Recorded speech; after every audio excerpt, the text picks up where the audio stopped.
percent of all individuals with neurofibromatosis actually have congenital pseudoarthrosis of the tibia. So it's not a sine qua non that they're going to have that. The presence of neurofibromatosis itself, however, does not seem to impact the healing rates of the treatment of these children. So even though half will have NF1, half will not, and there doesn't seem to be a difference in the treatment algorithms and the outcomes of those two different populations of patients. The histopathology has been looked at. These are focal isolated lesions, so this is not a generalized syndromic phenomena, although you can see them in the forearm as well. And the hamartomatous tissue has been looked at. There is fibromatosis-like tissue at the pseudoarthrosis site. It is highly cellular. It is very undifferentiated. And when grown in culture, it can actually be capable of several types of mesenchymal line differentiation. So it's a very immature, very primitive type of tissue. There's very poor vascularity, and there's a very thickened periosteum associated with that. The pathology, as we said, seems to be the same whether you have neurofibromatosis 1 or not. So when these are looked at, and in an NF1 gene-implicated rat model of pseudoarthrosis, there's encoding of the NF1 gene for neurofibromin. And this is a negative regulator for RAS GDP to an inactive form of the RAS gene. The deregulation seems to lead to impaired osteoblastic differentiation, so it inhibits bone formation, but there may also be an increased osteoclast commitment or differentiation. So there may be two factors going on with the focal lesion that occurs here.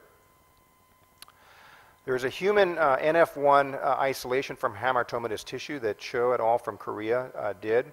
And what they found was when they added BMP to this tissue, it did not seem to stimulate osteoblastic differentiation. So even though you're going to see studies reported about using bone morphogenic protein to try to help in the healing process here, at the cellular level, it may not have the impact that it's intended to be. The cells, however, appear to be osteoclastogenic. And what's interesting is that when you derive or you apply BMP, it may actually help to decrease the stimulation of the osteoclast. So it may have a different impact than what's intended. And this reinforces really the fact that this tissue is abnormal and seems to have abnormal genetic function, and as a result of that, it really needs to be completely excised in the management of the condition. There are a number of different classifications for this. I'm not going to go into each of them. I've listed them here, and basically they're all broken down into numerous subtypes depending on who has devised them. And the main differentiator is whether there's a cystic component to the lesion and whether there's a dysplastic component to it as well. I'm sorry, we do have a pointer here, is that right? So let's see.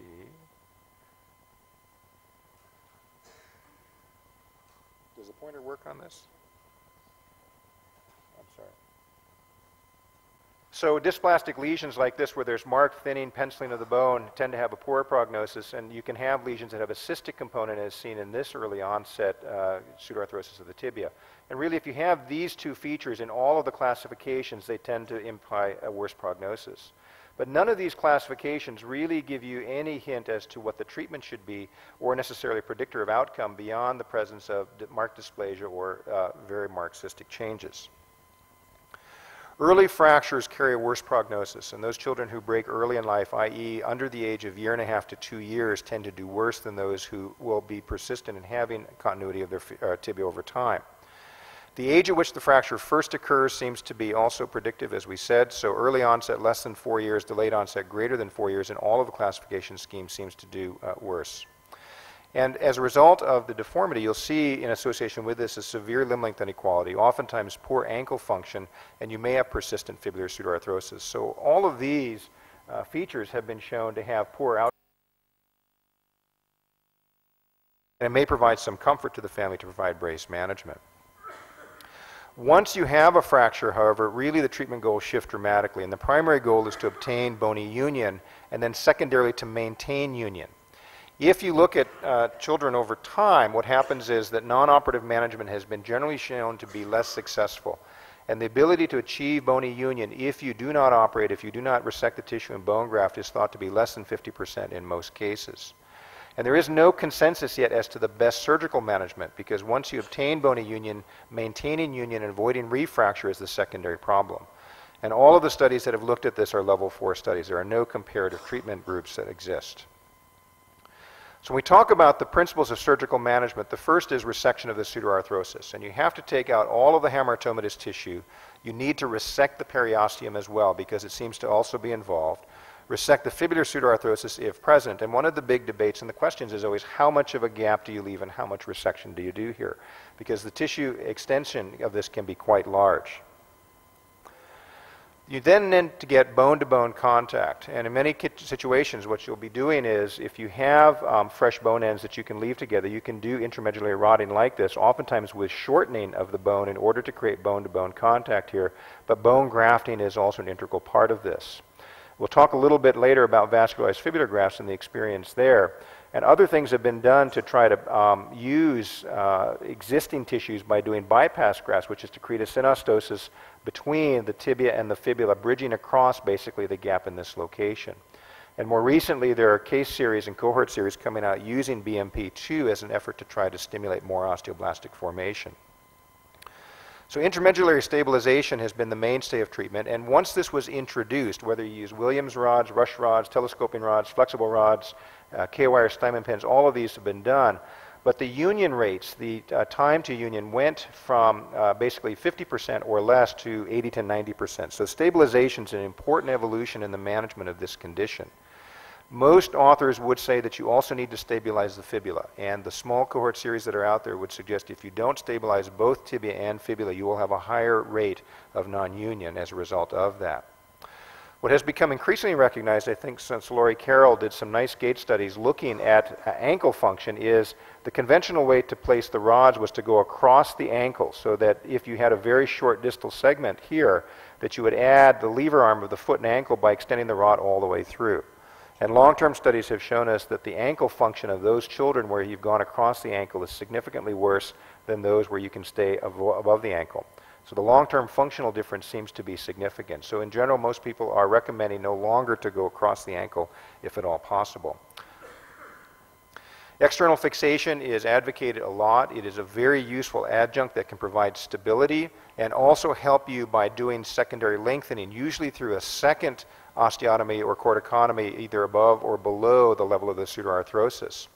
There is, however, a risk of proximal non-union if you do the corticotomy up there, and the union rates with this are not necessarily better than they are with intramedullary stabilization, with union rates being reported from 60 to 100%. What has not been answered by the use of the Elizaroff, however, alone has been the late refracture rate, and refracture rates are still being seen in the range of 15 to 40%. So many authors are combining those with intramedullary fixation or sometimes with vascularized fibular grafting. Vascularized fibular graft has been around since the mid-1970s. It had a lot of enthusiasm early. This is a technically demanding procedure to perform, and union rates have been shown to be as high as 95%, which again may not be different than the other forms of stabilization that we have. More recent studies have suggested union rates in the range of 60%, so it has not yet been borne out as a gold standard for treatment of this. You can use contralateral or ipsilateral grafts, but the average rate of surgeries per patient in order to achieve union has been on the order of 2.5 surgeries, because a high percentage of these kids, even when you do the vascularized fibular graft, still need secondary bone grafting. There's oftentimes residual limb length inequality as a result of this, and you will oftentimes see angular deformities, most notably valgus deformities, following the placement of the fibular graft, because you don't have a good way to control the alignment. Amputation is something that we need to think of with these children. It's traditionally been viewed as a when all else fails type of phenomenon. And this has usually been because of limited access to pediatric prosthetics. And this can be a big problem in developing countries. It's certainly a big problem even in the United States, where the cost of the prosthetics can be quite high. There's also been a general feeling that the sensate limb is superior to the prosthesis. So even though the limb may not function well, they're better off to have a sensate foot. But I think this has been looked at also in light of the fact that the prognosis at the first visit now is better than it used to be. So we have higher rates of being able to achieve union. We have stabilization methods that give us at least early union rate of 80 to 90%, but we still again have the late refractures. So I think with better surgical techniques, amputation has become less desirable, certainly as a first option, but it's important to realize that it still is a very useful tool. Because we still have higher refracture rates, we still have limited function, and oftentimes if these children are undergoing multiple operations, you lose the life of the child in order to save the limb, and that's an important feature that one needs to keep in consideration. There are also now excellent prostheses that are available for children that allow them to be highly functional.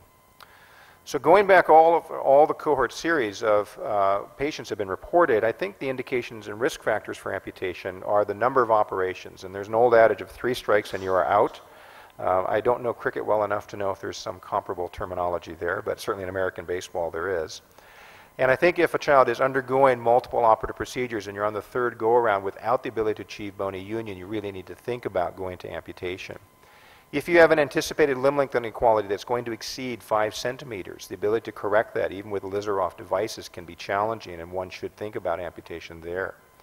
The presence of neurofibromatosis has had a weak association with it. This is a very old series. I think more modern series would suggest that that's not the situation.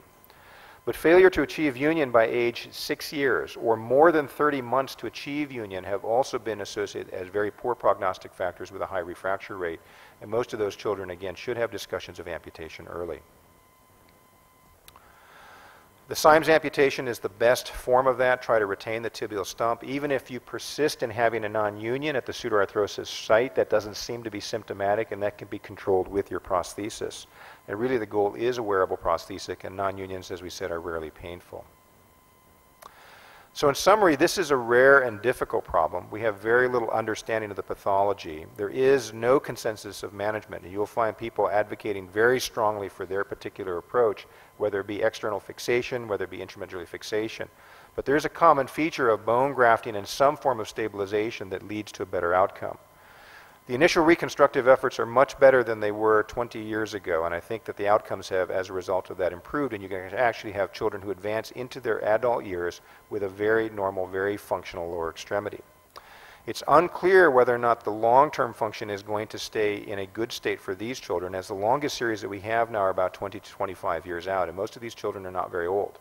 So as they move into their adult years and they're starting to look at occupations and jobs and function and performance there, we still have a lack of information.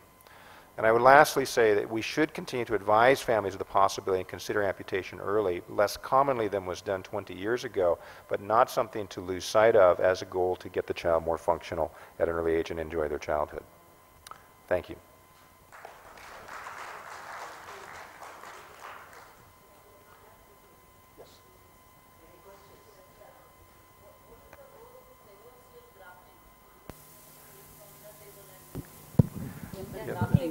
And second question is, how do you correct calcaneovalgus deformity at the ankle, especially in slightly older children?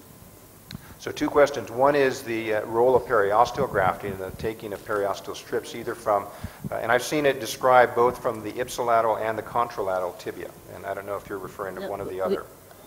From iliac crest, inner table of the iliac crest, that is where we commonly take it. Yeah, that I have no personal experience with. I have seen periosteal grafts taken from the contralateral limb and being used to try to graft this area just as you would take a vascularized fibular graft.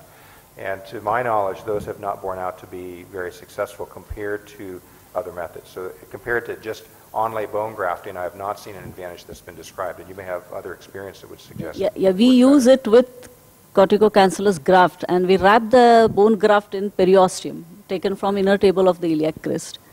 So because it's a disease of periosteum, we replace bad periosteum with the good periosteum. That is. I think the concept is an engaging one, interesting one, and there have been historical efforts to do that. The experience, at least that I have seen in my own experience with on-lay grafting and stabilization, has been we'll achieve union in better than 90% of cases. So for me, the question is it a superior technique because we're offering an additional operative site? So I'm intrigued by the results, but I think a cohort comparison between the two would be very useful.